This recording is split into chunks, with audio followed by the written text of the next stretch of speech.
दोस्तों बिल्कुल मत भूलिएगा, कुछ काम जो है अप्रैल में हर हालत में अपनी बगिया में कर लेने चाहिए। नमस्कार दोस्तों, मैं हूँ विजया। दोस्तों अप्रैल का महीना शुरू हो गया है और धीरे धीरे टेम्परेचर जो है बढ़ता जाएगा।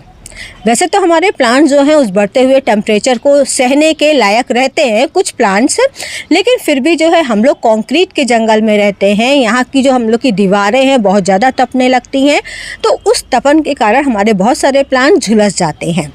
तो वो प्लांट्स ख़राब ना हो इसके लिए काम कर लेने बहुत ज़रूरी हैं। तो सबसे पहला काम ये है कि आप जो है अपने प्लांट्स के ऊपर कोई भी शेड डाल दीजिए। शेड कई तरीके के होते हैं, आप देख लो, आपकी जिस तरीके की रिक्वायरमेंट है उस तरीके का डालिए। आप ग्रीन नेट भी डाल सकते हो, पुरानी घर में कोई चादर बेडशीट पड़ी है तो उसको भी डाल सकते हैं। कुछ नहीं मिलता है तो आपकी अगर कॉटन की चुन्नी है थोड़ी पतली होती है तो उसको भी डाल सकते हैं। आपके जितने भी प्लांट्स हैं उसके हिसाब से देख लीजिए और आप उसको ज़रूर कवर कर दीजिए, जिससे दोस्तों प्लांट को थोड़ा फ़ायदा होता है। अगर हाँ मॉर्निंग की सनलाइट आपके यहाँ आती है 6-7 बजे से लेकर के 11-12 बजे तक तो इतनी प्रॉब्लम नहीं होती है, लेकिन जो 11 बजे के बाद धूप होती है 11 बजे से लेकर के 4 बजे तक की, वो दोस्तों बहुत भीषण धूप होती है। ऐसी हालत में प्लांट्स जो है काफ़ी हद तक ख़राब हो जाते हैं।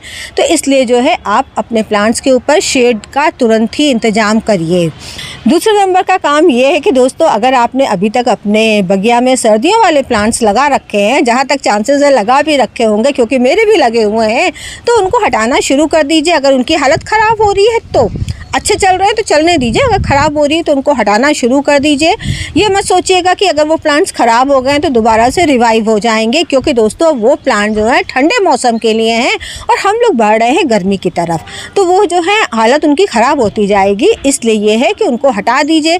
अगर आपके पास बहुत ज़्यादा जगह है तो कहीं पर थोड़ी कम धूप ऊप आती है तो वहाँ थोड़े दिन के लिए शिफ्ट कर सकते हैं। अदरवाइज़ अगर आपका छोटी बगिया है, ज़्यादा आप देख रेख नहीं कर सकते हो, तो उनको हटा देना ही बेटर रहेगा।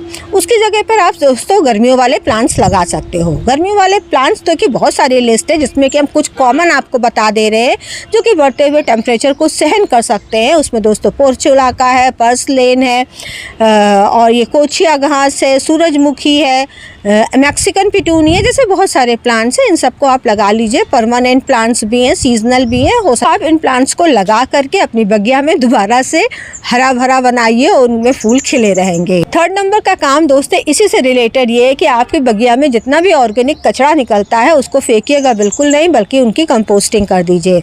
अप्रैल का महीना दोस्तों बेस्ट होता है कंपोस्टिंग के लिए, क्योंकि इस समय जो है टेम्परेचर तो बढ़ने लगता है, माइक्रोबियल एक्टिविटी फास्ट हो जाती है, लेकिन इतना ज़्यादा नहीं बढ़ता है कि माइक्रोब्स गर्मी के कारण मर जाएं। तो आप जो है इस समय कंपोस्टिंग करना शुरू कर दीजिए। सारे जितने भी आपका कचरा है सबको जो है उसकी खाद बनाइए। 2-3 महीने में दोस्तों बहुत बढ़िया खाद आपकी तैयार हो जाएगी।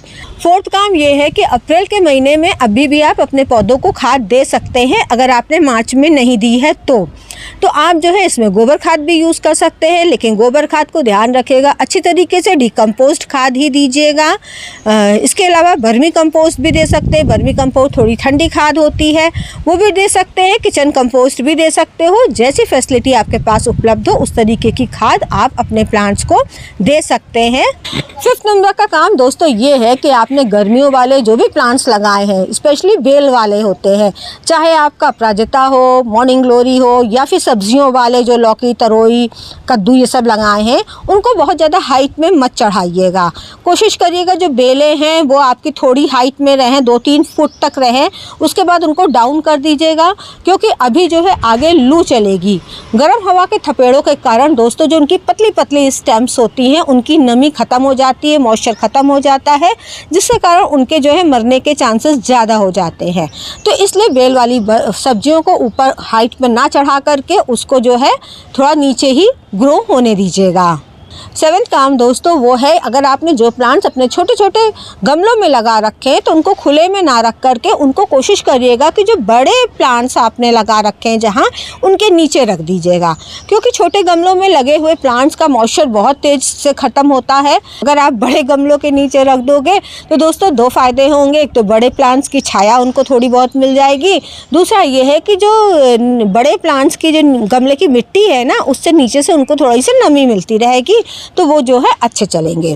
अगर आपने अपनी बगिया में अभी तक दूर दूर प्लांट्स लगा रखे हैं तो अब उनको जो है पास पास ले आइए। चाहे तो आप उनको समूह में, झुंड में रख सकते हो, उनके ग्रुप्स भी बना सकते हैं। जैसे एक वैरायटी के प्लांट्स एक जगह, जिनको ज़्यादा पानी की ज़रूरत है उनको एक तरफ रख दिया, जिनको जो है कम पानी चाहिए जैसे कैक्टस वगैरह वैरायटी के उनको एक तरफ रख दिया, लेकिन सबका झुंड बना दीजिए।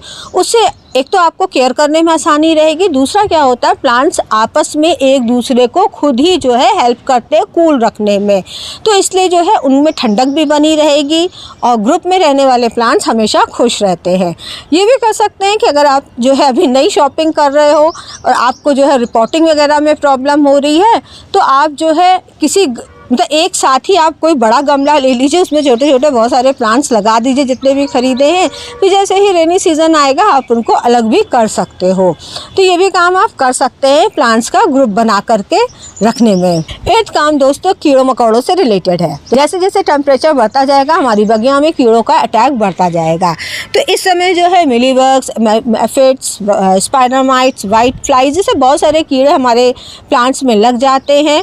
तो देखिएगा आप जो है उनको हटाइएगा। अगर देखिए कीड़े बहुत ज़्यादा लग गए हैं तो हम आपको सजेशन यही देंगे कि उस प्लांट को हटा दीजिए। अगर थोड़े बहुत लगे हैं तो ये है कि नीम ऑयल वगैरह स्प्रे करके हटा दीजिए। और ये भी काम कर सकते हैं आप 1 लीटर पानी लीजिए, उसमें जो है ½ टीस्पून से थोड़ा कम बेकिंग सोडा डाल दीजिए और 1 टीस्पून के लगभग डिश वॉशिंग लिक्विड डाल दीजिए और उसको जो है अच्छे से चेक करके अपने सभी प्लांट्स में स्प्रे कर दीजिए।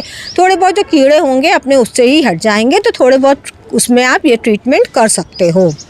9th काम दोस्तों मल्चिंग से रिलेटेड है। आपके जो गमले हैं उसके जो चारों तरफ की मिट्टी है उसको खुला बिल्कुल मत छोड़िएगा, बल्कि उसको जो है कवर कर दीजिए, ढक दीजिए। ढकने के लिए आप सूखी पत्तियां भी ले सकते हो, आप जो है राइस हस्क भी ले सकते हो, नहीं तो आपके यहाँ दफ्ती पड़ी रहती है, न्यूज़पेपर रहता है, थोड़ी सी उसकी मोटी लेयर करके आप जो है उस मिट्टी को ढक दीजिए।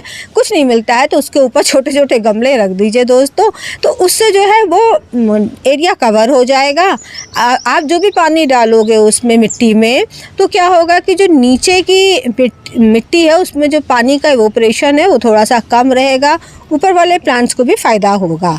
तो इस तरीके से आप मल्चिंग ज़रूर करिए, काफ़ी फ़ायदा होगा दोस्तों आपके प्लांट्स को। और वो जो मल्चिंग है धीरे धीरे 2-3 महीने में अपने आप ही डिकम्पोज हो जाएगी और आपकी मिट्टी को फर्टाइल करेगी। इसलिए कोशिश करिएगा कोई भी ऑर्गेनिक मल्चिंग करने की, मतलब पत्तियाँ वगैरह लेकर के, दफ्ती वगैरह लेकर के।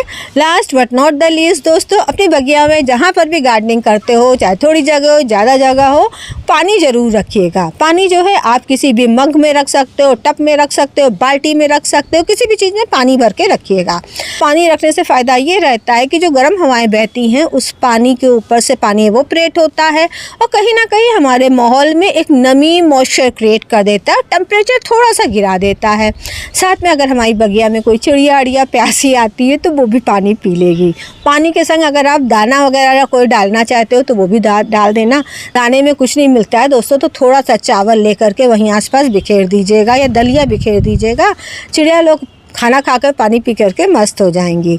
तो दोस्तों ये सारे काम थे गार्डनिंग के जिनको कि अप्रैल में कर लेना है, बिल्कुल नहीं भूलना है। फिर मिलते हैं किसी नए वीडियो के साथ, तब तक के लिए नमस्कार।